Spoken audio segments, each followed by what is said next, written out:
All right, let's talk a little bit about capacitors here. We already did them in year 12 a little bit when we would have these circuits, and we would do a circuit where we basically drew a capacitor. We knew the symbol from a circuit diagram was like that. These are meant to be the same length.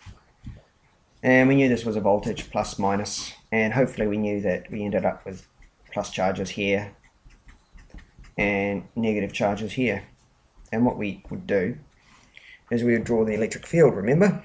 And the electric field went from plus to minus like this. And hopefully remember to just do a little curvy bit on the end there. And that was our capacitor, right? What had happened was negative charges had travelled to the negative plate. They repel the charges on the positive plate. And so we have a positive charge there, a negative charge there. The amount of charge accumulating on that plate we could call negative Q. That means plus Q has left the plate there.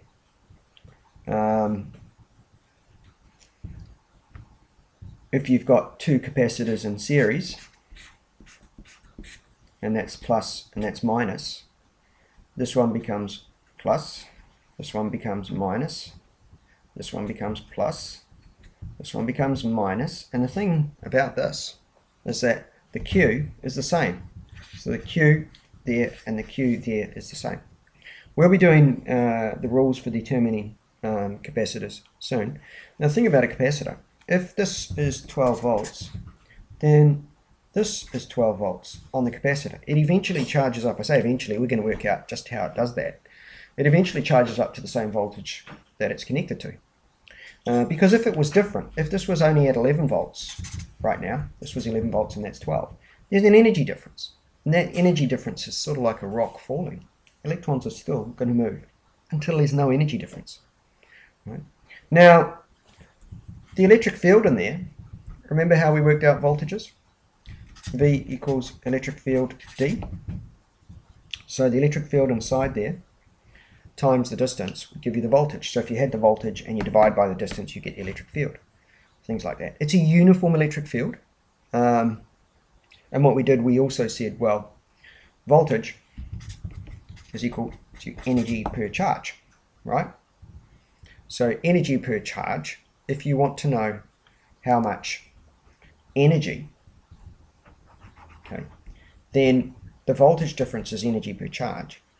You just multiply it by the charge, right?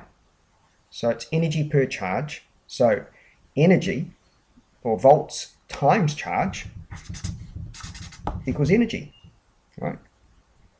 And this was what we would do in year 12 problems, right?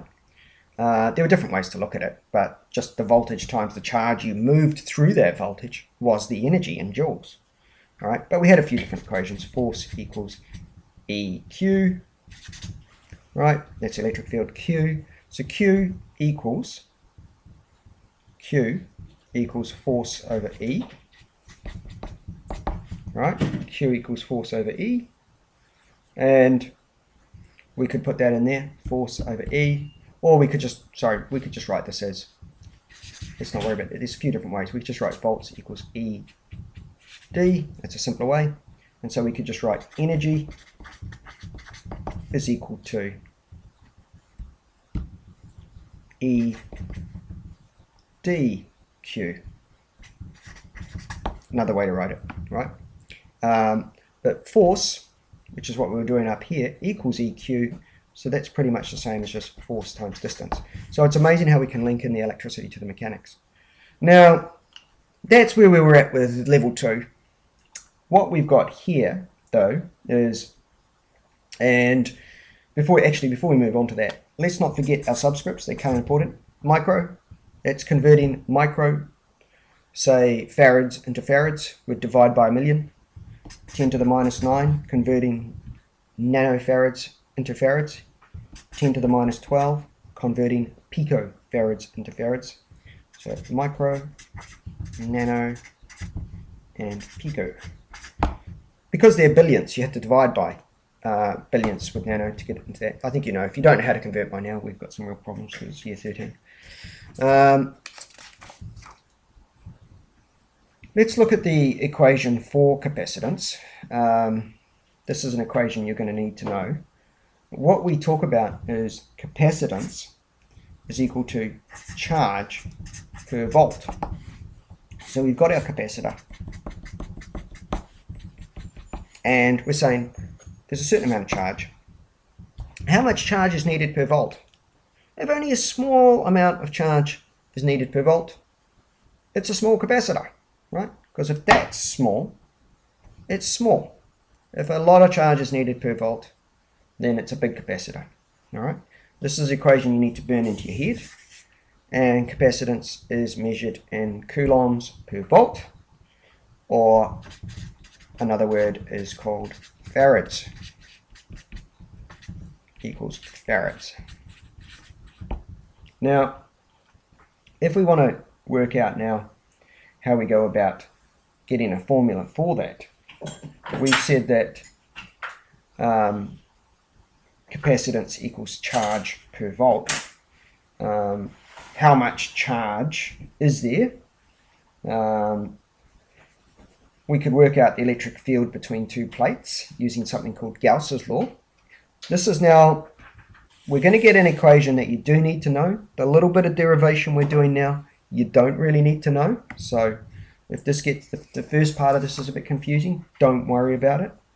But basically what we're saying is that, well, charge, electric field. Let's calculate. If we have the electric field between the plates, we just said that's volts per meter. But there's another way of working it out where we can actually say it is equal to charge per area times epsilon naught. So we're saying if you've got this much charge over this much area times epsilon naught, then it will give you this electric field. We use something called Gauss's law to figure that out, but we don't need to know that just yet. But I am saying that the electric field is related to how much charge there is in a certain area.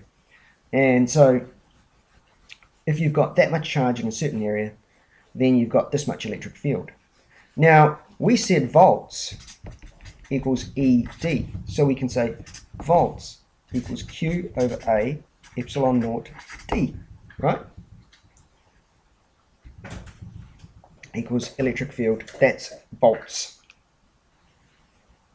Now, if we, did I put that epsilon naught in the right place?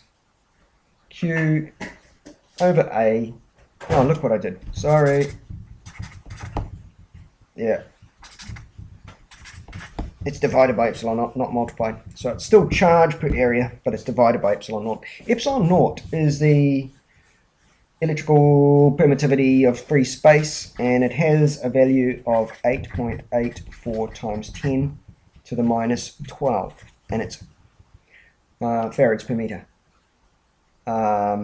So charge per area divided by electric permittivity times the distance between the two plates gives you the voltage. That was E times D. We've used that a lot.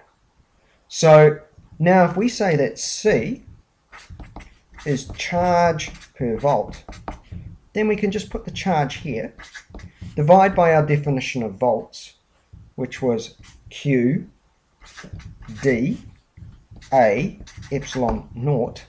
We can cancel the Q's, and we've got a new definition for capacitance, which is A epsilon naught over D. And what we basically said, and this is what I wanted you to know, is that capacitance is proportional to area, bigger capacitor, inversely proportional to distance.